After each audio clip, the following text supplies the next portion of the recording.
ICAMT, the International Committee of Architecture and Museums Techniques, decided to gather short but significant stories about design of nowadays museum.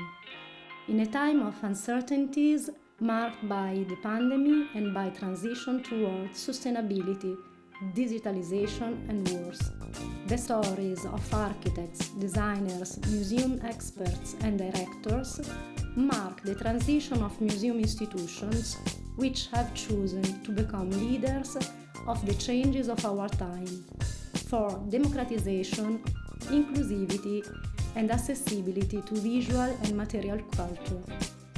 Podcast goal is to reach this event with themes, examples and solutions that might become better daily approaches. Welcome to the ICAMT podcast series. I am Maddalena D'Alfonso of the board of ICAMT, the International Committee for Architecture and Museum Techniques of ICOM, the International Council of Museums. Good morning, Giacomo. Thank you for being here with us on the ICAMT podcast. Fosbury Architecture is an architectural research and design collective founded in 2013, based in Milano and Rotterdam, composed of Giacomo Ardesio, Alessandro Bonizzoni, Nicola Campri, Veronica Caprino, Claudia Mainardi. Is a special agency interpreting architecture as a tool that mediates between collective and individual needs, expectation and resources, sustainability and pragmatism, environment and human beings.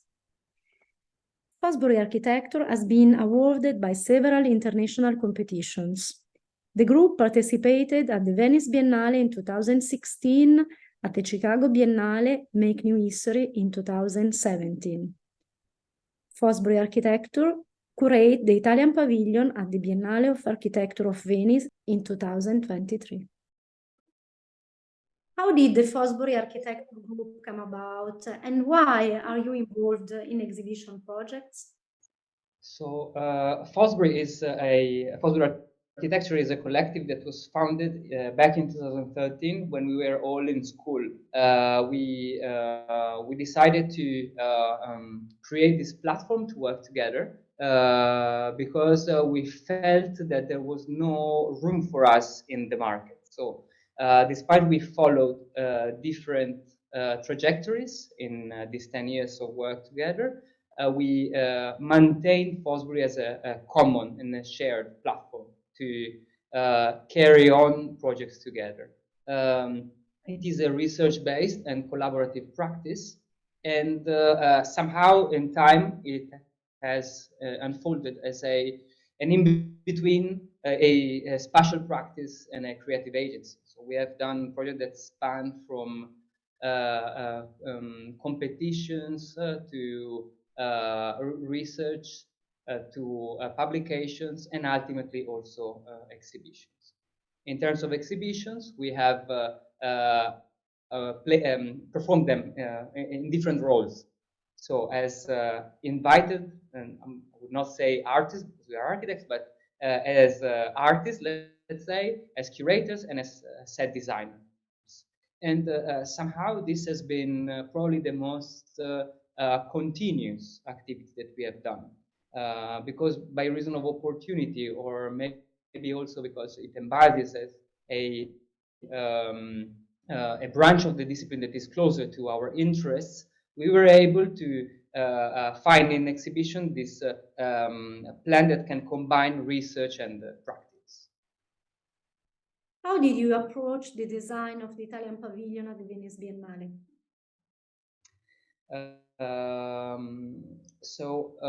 The Italian Pavilion, first of all, we have been invited to a tender. It was an invited competition. So when imagining the role as curator, we felt the responsibility to approach it with a sense of responsibility. So on the one hand, by using the public resources to do something that was long-lasting.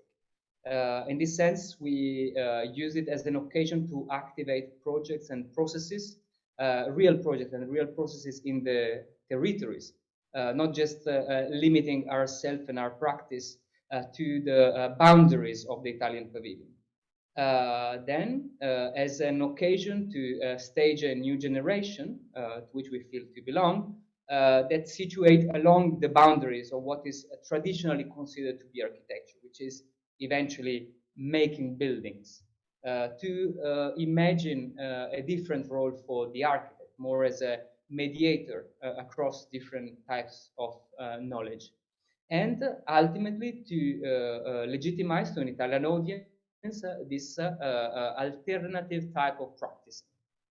So that an architect is not just a builder, but that can play different roles in society, especially because the current situation in which we are, especially after the 2008 economic crisis, have impacted quite drastically on the current practice of architecture.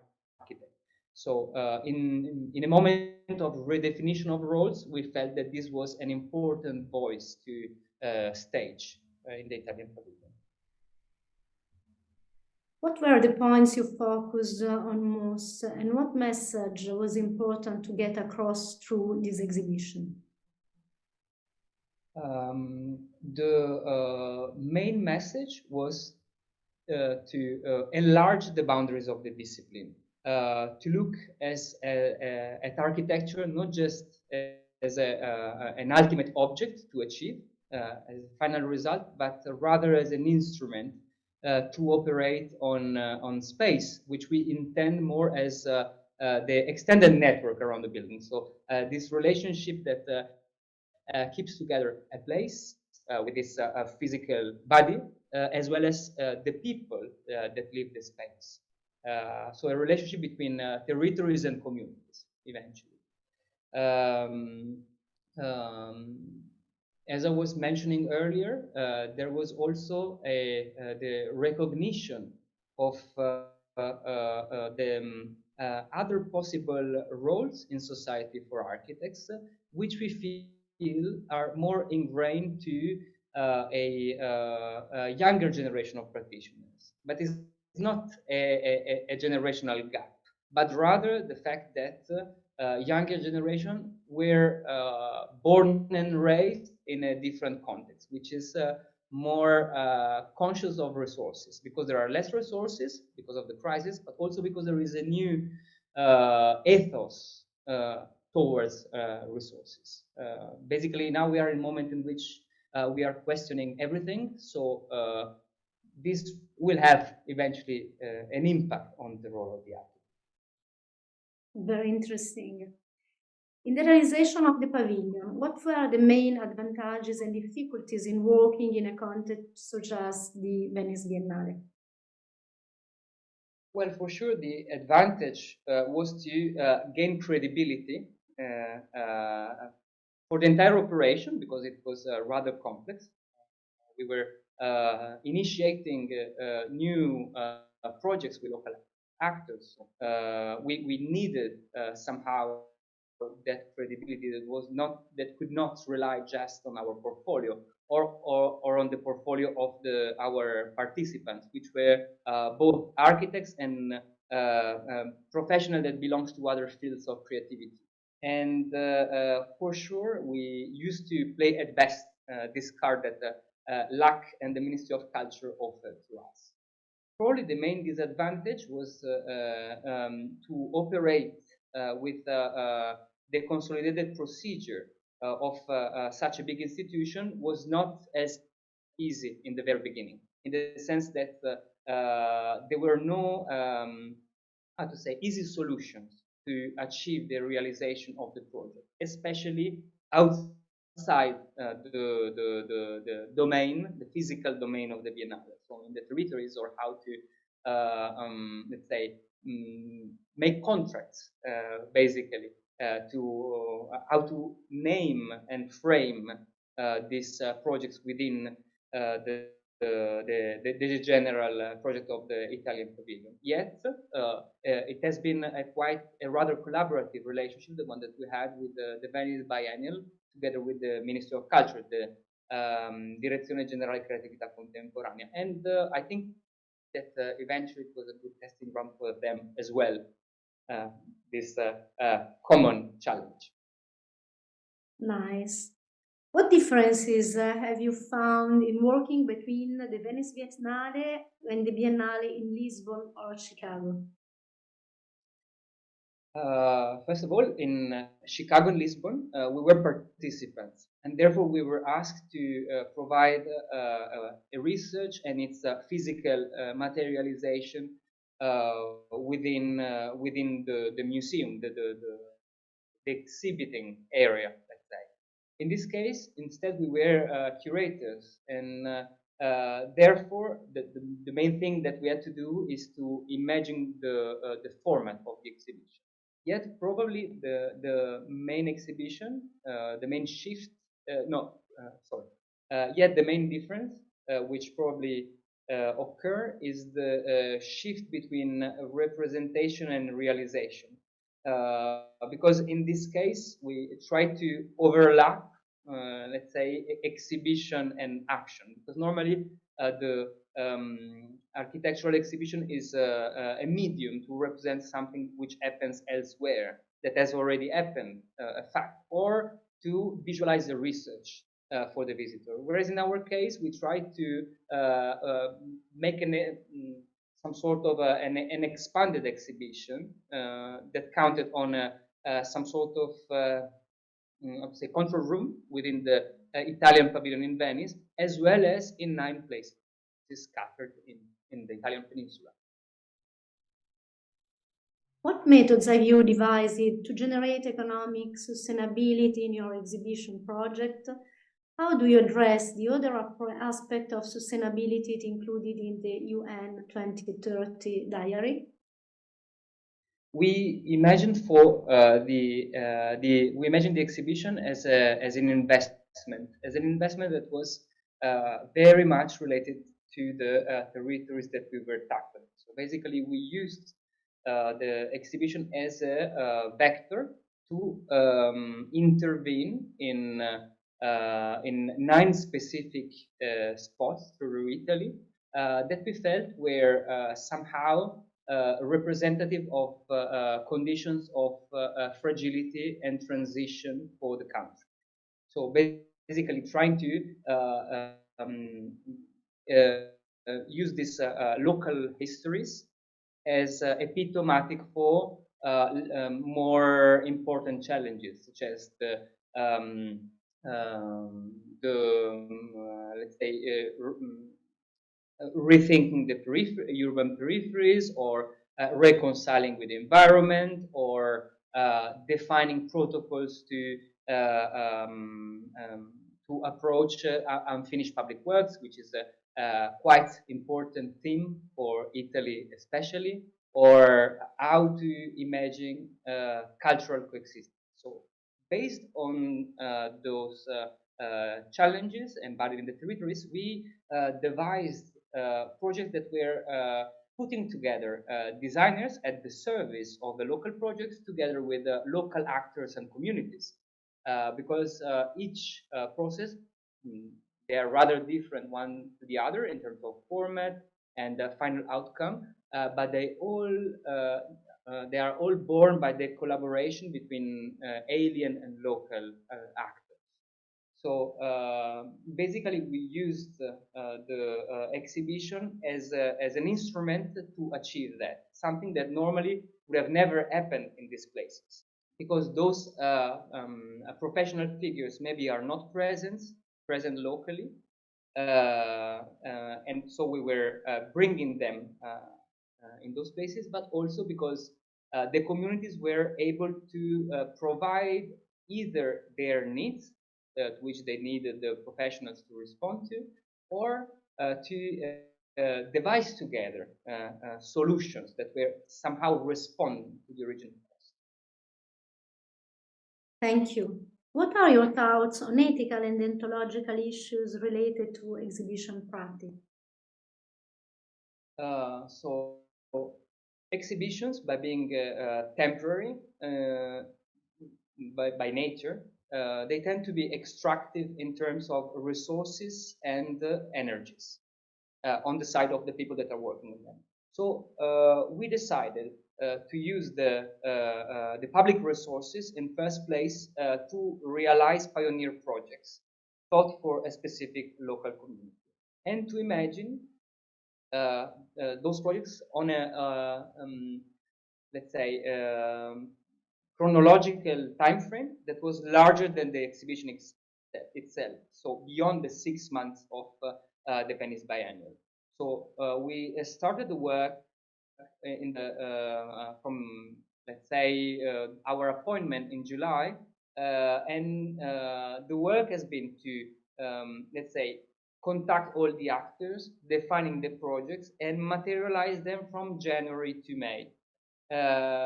We call those moments activations because the projects are just open to the public, but this is not the end of the project. They are actually work in most cases as seeds for something which is happening in the following months, which are happening in those months already. And apart from two cases, which are best practices, which we decided to include in the general project, which are the ones in Taranto and in Belmonte. In the other cases, what the participants, together with us and the local communities are doing is to imagine new steps for the project. And some of them have already defined and funded the next stages of the projects. You mentioned before the public investment. May you add to this question, this thematic, please? Yes, so basically, instead of investing all the economic resources on the exhibition itself, basically self-celebrating the curator and the participants, we imagine to basically to shift a good part of those resources onto local projects. And this was for us very important because it already speaks about the agency of an exhibition, which can go actually beyond the mere function of representing an idea, but also as funding an idea, realizing an idea. Exhibitions are in their nature tend to be extractive in terms of resources and energies. So when we took on the role of curators and we were given by the public, in specific case the Ministry of Culture, a sum that was to be invested onto the exhibition, we imagined to use these resources which belong to the public and to give them back to the public locally by funding pioneering projects that were responding to the needs of a specific local community. Perfect, thank you. On the communication level, do you think that exhibitions and museums are in step with the new generation and manage to publicize these cultural files to the best of their ability? Well, I think that both in terms of institutions which are whose main role is the preservation of a collection, whether of fine arts or other typologies of goods, or for institutions whose role is instead to represent contemporary art, for sure, the main theme is how to engage with younger generations. And in those terms, probably to activate research centers or platforms that are able to engage with younger professionals, create a middle ground of confrontation between the institution and people which belong to the field but not necessarily belong to the institution, is definitely a vector to reach out to the communities to which this young researcher referred to. So I wouldn't say that it's just a matter of acquiring audiences through researchers, but if on the one hand there is probably some instruments that I'm not able to name to engage younger generations, for sure, to use the younger themselves as, let's say, translators between institutions and their peers seems to be a useful tool. So I hope that we have played that role for younger generation with our Italian pavilion. In your curatorial experience, has there been a project that has succeeded in being an inclusive and accessible environment? If so, which one? So for the project of the Italian pavilion, we have identified communities which are therefore not thinking themselves in first place in an institutional and a museum context. So first of all, we decided to bring the museum, in this case the Italian pavilion, in their territories. And after we collaborated there with some specific communities. So, for instance, in Librino, which is epitomatic for all the Italian peripheries, in this case we are in Catania, we collaborated with an association which takes care of the of 200 children, which have not a place where to play in summer. Because there is no shading. So basically, the project was to respond to this need through a pavilion that was working as both as a game or as a tent. Or still on the case of communities in Mestre, instead the project was addressing a community of urban climbers. So basically, the project was restoring a climbing facade on one of the walls of the Church of the Cristo Laboratore in Marghera, and this was let's say an instrument for community making.